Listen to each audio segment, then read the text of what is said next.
Fala galera, eu sou Larissa Rezende, sejam muito bem-vindos ao Dimensão Cultural, o lugar no universo onde filmes, séries, livros e games se encontram. E hoje nós vamos embarcar numa aventura pelo mundo da Disney. Que a Disney é um estúdio marcado por grandes clássicos, todo mundo já sabe. Mas o que faz esses filmes estarem no coração de tantos fãs há gerações? Existem uma série de coisas, uma série de características e construções desses filmes que são muito marcantes. Mas entre essas construções, a gente tem as músicas. A verdade é que a Disney possui musicais extremamente emocionantes e divertidos, que marcam a nossa infância e por conta disso nós os levamos ao longo de toda a vida. E é por conta disso que hoje nós vamos listar quais são os melhores cantores do estúdio. Mas antes de começarmos, já deixa o seu like aqui no vídeo e não se esqueça de se inscrever no canal e ativar o sininho, pois a sua participação é muito importante nessa dimensão. Para a construção dessa lista foram consideradas algumas regras em relação aos cantores que seriam selecionados. Por exemplo, apesar de ser uma das melhores trilhas sonoras de filmes da Disney, Tarzan não entra nessa lista, até porque a maior parte das suas músicas não são cantadas pelos personagens. Claro, a gente vai ter músicas extremamente divertidas e emocionantes cantadas pela Terk e pela Kala, por exemplo, mas de uma forma geral, a trilha de Tarzan não é cantada pelos personagens, e sim pelo Phil Collins, que de fato arrebenta demais. A trilha de Tarzan é uma das mais emocionantes e mais contagiantes da Disney e eu queria muito poder botar o Phil Collins nessa lista, mas seria até injusto com os outros personagens. Além disso, outros personagens que não entram nessa lista são os anões da Branca de Neve e os ratinhos da Cinderela. Apesar de serem personagens extremamente carismáticos e em grandes momentos dos filmes eles roubem a cena, não são personagens que têm tantas músicas assim. É claro, os anões da Branca de Neve, eles vão ter uma das músicas mais marcantes de animação, mas eles vão se limitar, eles vão acabar se limitando a essa música. Além disso, os ratinhos da Cinderela, por mais que eles sejam extremamente divertidos e cantem aquela música tão clássica, Cinderela, Cinderela, noite e dia, Cinderela, eles também não vão entrar aqui porque eles se limitam a isso. A verdade é que são personagens extremamente carismáticos e com músicas muito marcantes, mas são marcantes justamente por serem músicas chicletes, né? Eles não têm aí uma trilha sonora tão aprofundada assim. Uma outra regra em relação a essa lista é que quase não teremos princesas. Tudo bem que elas são grandes cantoras do estúdio e elas arrebentam nas suas cenas musicais, e é justamente por isso que elas ficaram de fora. Até porque se eu colocasse elas aqui, não teria espaço para mais nenhum outro personagem. Então vamos lá! Em nono lugar dessa lista nós temos a Gazela, a grande estrela do universo de Zootopia. Além dela trazer um estilo mais pop para os musicais da Disney, ela faz uma referência a Shakira, até porque a Gazela ela é dublada pela Shakira. Então essa informação por si só já é uma característica, já é um dos motivos do porquê ela entra nessa lista. Além disso, a sua música vai acompanhar a Judy na sua aventura ao longo do filme, sem falar que o Garra Mansa é o seu fã número 1. E o chefe Bobo também. Além disso, a Gazela é uma das poucas personagens dessa lista que é uma profissional da área da música. Então isso é mais um motivo do porquê ela merece estar aqui. O grande problema é que ela pode ser a Shakira, mas ela não consegue alcançar personagens muito mais clássicos do estúdio e é por isso que ela acaba em nono lugar. E em oitavo lugar nós temos o gênio do Aladdin. Ele é um dos personagens mais engraçados, carismáticos e espontâneos da Disney. E é óbvio que ele vai trazer todo esse seu senso cômico nas músicas e isso vai ajudá-las a tornar grandes sucessos, como por exemplo, Você Nunca Teve um Amigo Assim e Príncipe Ali. É claro que a gente precisa reconhecer muito a atuação de ambos os atores, tanto na versão animada quanto na versão em live action. Tanto Robin Williams quanto Will Smith mandaram muito bem na interpretação do gênio. Óbvio, como eu falei, a gente precisa reconhecer a interpretação desses atores, mas para um personagem ser tão icônico assim, vai muito além da representação desses atores. Precisa vir desde a origem do roteiro, desde a criação do personagem no roteiro. Então junta todo esse poder do gênio em relação ao roteiro com o talento desses dois atores, nós temos um dos maiores cantores que a Disney pode ter. Eu creio que o senhor não imagina o que ganhou. E em sétimo lugar nós temos o Lumière de A Bela e a Fera. Tudo bem que eu não sou uma grande fã do filme, até porque A Bela e a Fera foi um filme que não fez parte da minha infância, então eu não tenho uma memória afetiva com ele. Eu fui assistir a animação quando eu tinha 20 anos. Mesmo assim, eu reconheço que o grande estilo clássico do estúdio está lá, que A Bela e a Fera foi uma das grandes produções do estúdio, e que o Lumière foi um personagem muito bem construído. E por conta de toda a sua construção, ele entrega ao público cenas extremamente carismáticas, músicas extremamente marcantes, como por exemplo a famosa Be Our Guest, ou seja, a nossa convidada.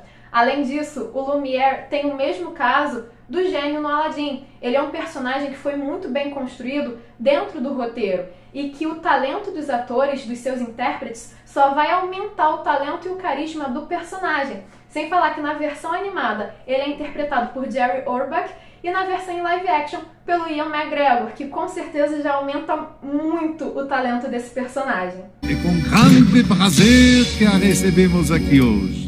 E em sexto lugar nós temos Clopin, de O Corcunda de Notre Dame. Para quem não sabe, Clopin é o cigano que apresenta a história de Quasimodo ao público logo no início do filme. Ele também vai cantar outras músicas ao longo da narrativa, mas ele vai ser responsável principalmente por Os Sinos de Notre Dame, que é a música que marca o filme como um dos grandes clássicos do estúdio. Só o início dessa música já traz uma emoção muito grande ao público, ao espectador. Já anuncia que a gente vai assistir uma grande história. Sem falar que ele vai trazer um grande questionamento também nessa música. Ele vai questionar e vai fazer o público pensar em relação a isso, sobre quem é o monstro e o homem quem é. Sem falar que O Corcunda de Notre Dame é um dos filmes que faz parte da era de ouro dos musicais da Disney. E com certeza o Clopin foi muito importante para isso. Ouçam, são lindos, não? E em quinto lugar nós temos a Mulan. Eu sei que eu falei que eu ia deixar as princesas de fora dessa lista, mas algumas merecem o seu espaço aqui, como por exemplo a Mulan, que apesar de não ter tantas cenas musicais, até porque ela estava muito ocupada salvando a China, as poucas que ela tem, ela arrebenta. Ela já vai trazer uma ideia de empoderamento ao cantar junto com o exército chinês alguém para quem voltar, mas acima disso, ela canta reflexão. E reflexão é o momento mais emocionante do filme. É uma jornada interna, uma jornada de descoberta da personagem. É um desabafo na qual ela fala, ela se sente mal por ela não se encaixar naquela sociedade. Que por mais que ela tente se encaixar, ela tente cumprir o papel de uma dama dentro da sociedade chinesa, ela sempre se atrapalha, ela nunca dá certo. Então o grande questionamento dela é se a imagem de quem ela realmente é um dia vai se revelar. É uma dúvida que todas nós passamos. A verdade é que Reflexão é uma música extremamente emocionante e que dialoga muito com o público. Então, por conta disso, a Mulan, por ser a nossa grande representante aí em relação a esse desabafo, ela merece estar nessa lista. Quando a imagem de quem sou vai se revelar. Em quarto lugar, nós temos a Ariel, de A Pequena Sereia. Até porque, de todos os personagens da lista, ela é a única que a sua história vai girar em torno da sua voz. Tudo bem, a história gira em torno do desejo dela se tornar humana, mas para isso ela sacrifica a sua voz. E por si só, por esse fato acontecer, a gente já vê o quanto a sua voz é importante para a história. Afinal de contas, a Bruxa do Mar decide ajudá-la, decide fazer um feitiço em troca da sua voz, porque ela percebe o quanto a voz da Ariel pode ser poderosa. Sem falar que quando a Ariel salva o Eric do naufrágio, ele tá ali meio tonto, meio desmaiado, então ele não vai reconhecer a aparência da sua salvadora, mas ele lembra da sua voz.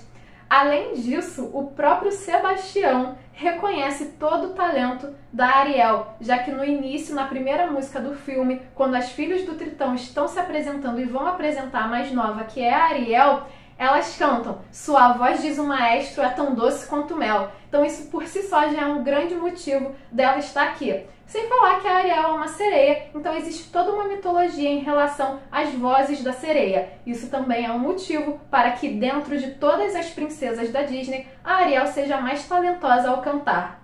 Eu quero estar onde o povo está.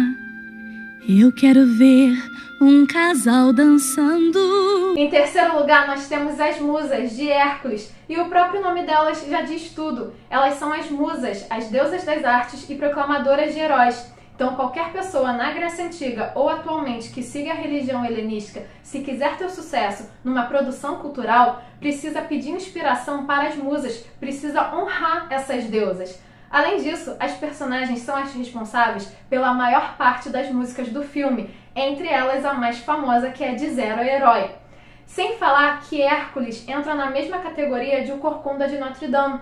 O filme foi produzido na era de ouro de musicais da Disney e com certeza a participação das musas foi extremamente importante para isso. Pega leve, cara! Deixa com a gente, querido. E em segundo lugar nós temos Timão e Pumba. Ok, é uma dupla de uma música só, mas foi uma música que marcou uma geração inteira, nos ensinando a ver a vida com leveza, a viver sem problemas, que é a nossa querida Hakuna Matata. Óbvio, o carisma e o humor dos personagens vai colaborar muito para isso, até porque eles vão ser personagens coadjuvantes, mas que vão roubar muito a cena no filme do Rei Leão. E por conta disso, por conta desse sucesso tão grande, mais tarde eles vão ganhar uma série só deles, na qual eles mostram como é o jeito Hakuna Matata de se viver. Hakuna Matata. É lindo dizer. Hakuna Matata. E em primeiríssimo lugar, nós temos ele, o maior cantor da Disney, o Sebastião de A Pequena Sereia. Ele é o personagem do estúdio que mais canta ao longo de seus filmes, isso se juntarmos os dois filmes da Pequena Sereia. E isso acaba sendo um detalhe muito importante, porque até em relação a Pequena Sereia 2, que é um filme mediano, o Sebastião introduz o filme com uma música tão contagiante que acaba prendendo a atenção do público. Além disso, ele é o maestro da corte do Rei Tritão, e isso definitivamente não é pouca coisa. Sem falar que o Sebastião, ele apresenta em suas músicas ótimos argumentos, seja no gingado em Aqui no Mar ou na romântica Beija Moça. Então, por conta disso tudo, o Sebastião de fato merece esse título. Ele é um grande cantor da Disney. Onde eu nasci, onde eu cresci. Na verdade, as músicas do Sebastião são tão contagiantes que a gente tem vontade de escutar em qualquer momento do dia. Até mesmo na academia, por exemplo. Às vezes eu tô lá na academia com uma cara fechada fazendo exercício e parece que eu tô escutando o maior heavy metal, mas não. A verdade é que eu tô escutando Under the Sea, do Sebastião. E além disso, uma outra questão muito legal é a sua dublagem original. Em inglês, o Sebastião tem um sotaque jamaicano muito maneiro. Então, juntando tudo isso, toda essa alegria, esse talento do personagem, faz com que ele ganhe, de fato, o título de melhor cantor do estúdio. E ele merece, porque não existe personagem mais profissional em relação à música do que ele. E vocês, o que acharam? Concordam com essa lista? Não? Pra vocês, quem é o melhor cantor da Disney? Deixe a opinião de vocês aqui nos comentários e não se esqueça de curtir esse vídeo e de se inscrever no canal para continuar acompanhando as nossas aventuras. Nos vemos na próxima!